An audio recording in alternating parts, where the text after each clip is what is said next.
사도신경하심으로 신앙 고백하겠습니다. 전능하사 천지를 만드신 하나님 아버지를 내가 믿사오며 그 외아들 우리 주 예수 그리스도를 믿사오니 이는 성령으로 잉태하사 동정녀 마리아에게 나시고 본디오 빌라도에게 고난을 받으사 십자가에 못 박혀 죽으시고 장사한 지 사흘 만에 죽은 자 가운데서 다시 살아나시며 하늘에 오르사 전능하신 하나님 우편에 앉아 계시다가 저리로서 산자와 죽은 자를 심판하러 오시리라. 성령을 믿사오며 거룩한 공회와 성도가 서로 교통하는 것과 죄를 사하여 주시는 것과 몸이 다시 사는 것과 영원히 사는 것을 믿사옵나이다. 아멘.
그들이 여부수에 가까이 갔을 때에 해가 지려 하는지라 종이 주인에게 이르되 청하건대 우리가 돌이켜 여부스 사람의 이 성읍에 들어가서 유속하십시다 하니 주인이 그에게 이르되 우리가 돌이켜 이스라엘 자손에게 속하지 아니한 이방 사람의 성읍으로 들어갈 것이 아니니 기브아로 나아가리라 하고 또 그 종에게 이르되 우리가 기브아나 라마 중 한 곳에 가서 거기서 유숙하자 하고 모두 앞으로 나아가더니 베냐민에 속한 기브아에 가까이 이르러 해가 진지라. 기브아에 가서 유숙하려고 그리로 돌아 들어가서 성읍 넓은 거리에 앉아 있으나 그를 집으로 영접하여 유숙하게 하는 자가 없었더라. 저녁 때에 한 노인이 밭에서 일하다가 돌아오니 그 사람은 본래 에브라임 산지 사람으로서 기브아에 거류하는 자요 그곳 사람들은 베냐민 자손이더라. 노인이 눈을 들어 성읍 넓은 거리에 나그네가 있는 것을 본지라. 노인이 묻되 그대는 어디로 가며 어디서 왔느냐 하니 그가 그에게 이르되 우리는 유다 베들레헴에서 에브라임 산지 구석으로 가나이다. 나는 그곳 사람으로서 유다 베들레헴에 갔다가 이제 여호와의 집으로 가는 중인데 나를 자기 집으로 영접하는 사람이 없나이다. 우리에게는 나귀들에게 먹일 집과 여물이 있고 나와 당신의 여종과 당신의 종인 우리들과 함께한 청년에게 먹을 양식과 포도주가 있어 무엇이든지 부족함이 없나이다 하는지라. 그 노인이 이르되 그대는 안심하라. 그대의 쓸 것은 모두 내가 담당할 것이니 거리에서는 유숙하지 말라 하고 그를 데리고 자기 집에 들어가서 나귀에게 먹이니 그들이 발을 씻고 먹고 마시니라. 성도 여러분, 좋은 아침입니다. 오늘도 주님 안에서 은혜와 평강이 가득히 넘치기를 축복합니다. 오늘은 사사기 19장 11절에서 21절의 말씀으로 우거자가 전하는 샬롬, 이란 제목으로 하나님 말씀 함께 묵상하도록 하겠습니다. 베들레헴을 떠난 레위인과 그리고 그의 첩 그리고 종이 이제 여부스에 도착했을 때는 날이 많이 이제 저물어 갈 때였습니다. 자, 11절 본문 봅니다. 그들이 여부스에 가까이 갔을 때에 해가 지려 하는지라 종이 주인에게 이르되 청하건대 우리가 돌이켜 여부스 사람의 이 성읍에 들어가서 유숙하십시다 하니, 굉장히 날이 저물었으니까 유숙하자고 하는 이 종의 제안은 굉장히 살이 있는 제안이었습니다. 그런데 레위인 그 주인은 이방 사람들이 거하는 그 성읍에 들어갈 것이 아니다 라면서 다시금 길을 떠나 기브아로 갈 것을 제안합니다. 베들레헴에서부터 이곳 여부스까지가 한 10km인데요. 그 여부스에서부터 기브아까지 이제 6km를 더 가자고 하는 이야기입니다. 이곳 여부스에서는 나그네 대접도 받기 어렵고 그리고 잘못하면 해를 당할지도 모른다는 그런 두려움 때문에 기브아로 가길 원한 것이죠. 자, 이제 13절 한번 보겠습니다. 13절 말씀. 자, 또 그 종에게 이르되 우리가 기브아나 라마 중 한 곳에 가서 거기서 유숙하자 하고, 여기 기브아 또는 라마는 둘 다 베냐민 지파에 속한 성읍이므로 아마 거기 가면 환대를 받을 수 있을 것이다 라고 생각하고 이제 여부스에서 기브아로 갈 것을 이야기합니다. 또 기브아에서 더 가가지고 이제 라마까지도 생각을 하고 있습니다. 그들이 이제 출발했습니다. 이미 날이 이제 어두워져 가는데 또 출발했는데요. 그래서 이제 더 6km를 가서 이제 기브아에 도착했을 때는 이제 완전히 이미 해가 진 것이죠. 더 이상 여행을 할래야 할 수 없는 그런 상황이었습니다. 이제 동족의 땅이 왔으니까 환대를 받고 이제 거기서 쉴 수 있을 것을 아마 기대했을 것입니다. 그래서 그들이 성 안으로 들어가서 가서 기다린 곳은 넓은 성읍 거리입니다.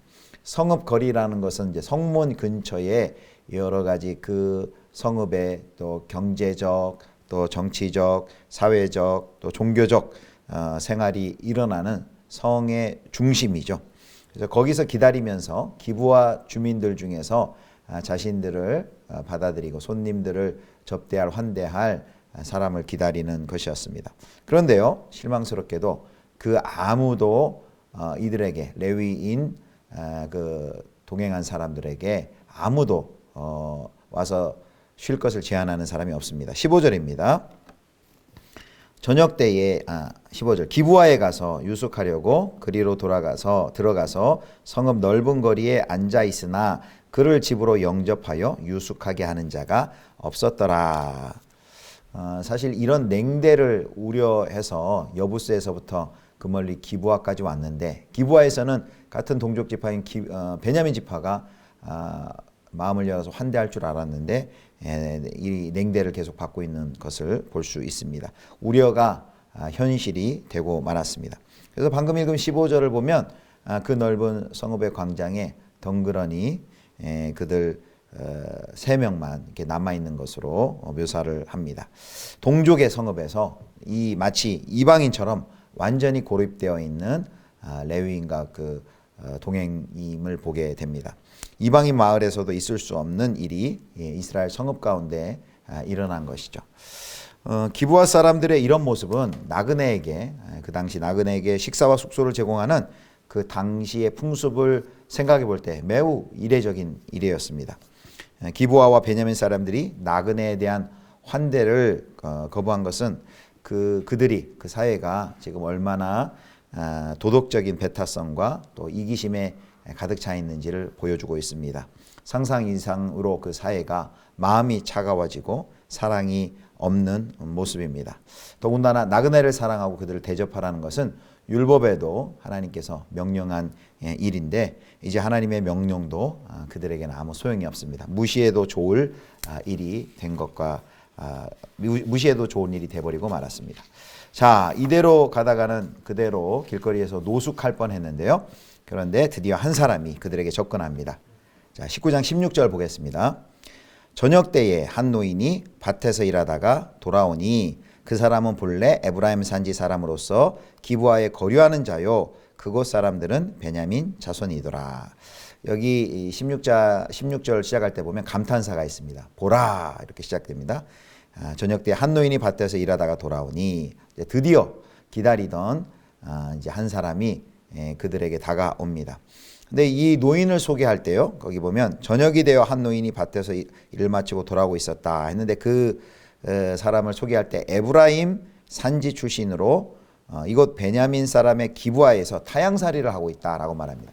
그러니까 거기 원래 거주하는 사람이 아닌 나그네로서 와서 거기에 이제 거류하는 타향살이 하고 있는 사람입니다.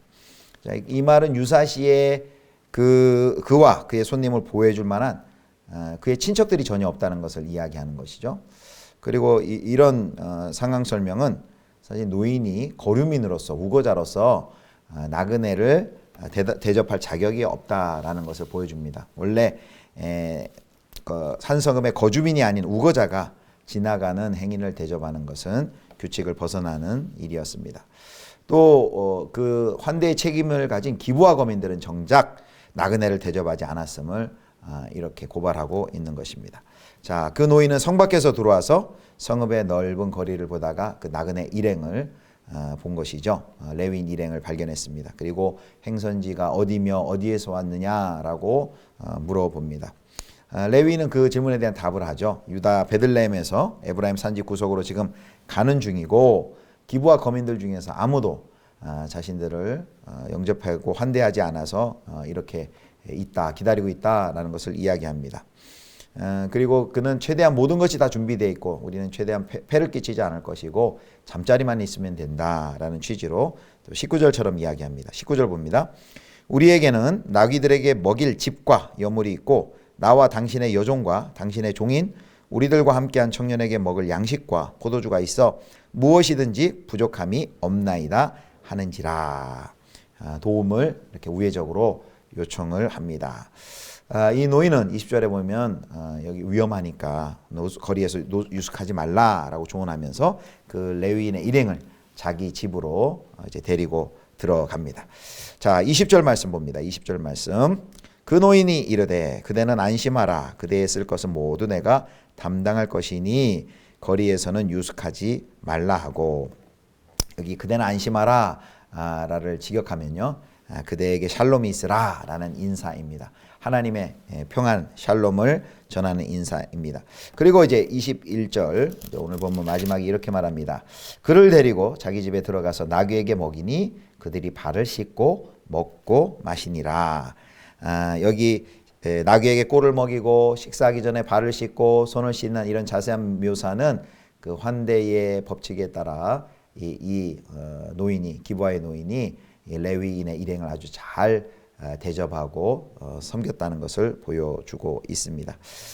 지금 이 기브아 땅은 샬롬이 없는 땅이 되었습니다. 그런데 샬롬이 없는 그 땅에서 우거자, 거류자인 노인이 이 레위인 나그네들을 환대하고 있는 그런 모습을 보게 됩니다. 그 기브아 땅에서 가장 연약한 사람, 나그네와 같은 거류민이 정작 나그네를 대접하고 섬겨야 될 기브아의 주민들은 그들을 레위인의 일행들을 본 척도 안 하는데 이 노인이 그들을 환대하고 있는 것을 우리가 볼 수 있습니다. 나그네를 가장 약한 나그네를 어떻게 보호하고 또 어떻게 환대하는지가 사실 하나님의 백성의 영적인 상태를 보여주고 그 정체성을 보여줍니다.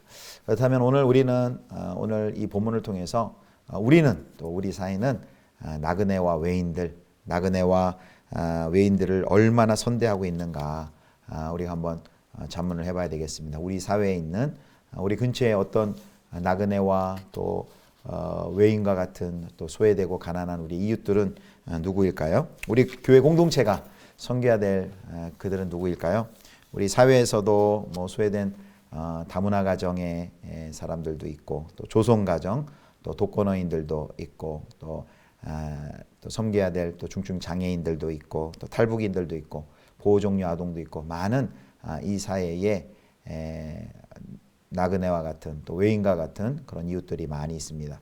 특별히 12월은 예수 그리스도의 오심을 기다리고 있는 이제 성탄의 계절입니다. 이 성탄의 계절에 높고 높은 하늘 보좌를 버리시고 낮고 천한 이 땅으로 오신 그 예수 그리스도의 그 사랑과 섬김의 정신이 이런 나그네와 외인 같은 우리의 주변과 이웃 가운데 흘러가면은 참 좋겠습니다. 우리 예수비전 공동체가 그 하나님의 손과 발이 되어서 나그네와 외인을 잘 섬기고 환대하는 그런 사랑의 공동체 되기를 간절히 소망합니다. 함께 기도하겠습니다. 하나님 아버지, 샬롬이 없는 시대를 살아가는 저희들에게 외인과 나그네에게 하나님의 샬롬을 전하는 하나님의 백성들이 되도록 인도하여 주시옵소서. 우리 구주 예수 그리스도의 이름으로 기도드립니다. 아멘. 주님 가르쳐 주신 기도하겠습니다. 하늘에 계신 우리 아버지여, 이름이 거룩히 여김을 받으시오며 나라의 임하옵시며 뜻이 하늘에서 이룬 것 같이 땅에서도 이루어지이다. 오늘날 우리에게 일용할 양식을 주옵시고 우리가 우리에게 죄지은 자를 사하여 준 것 같이 우리 죄를 사하여 주옵시고 우리를 시험에 들게 하지 마옵시고 다만 악에서 구하옵소서. 대개 나라와 권세와 영광이 아버지께 영원히 있사옵나이다. 아멘.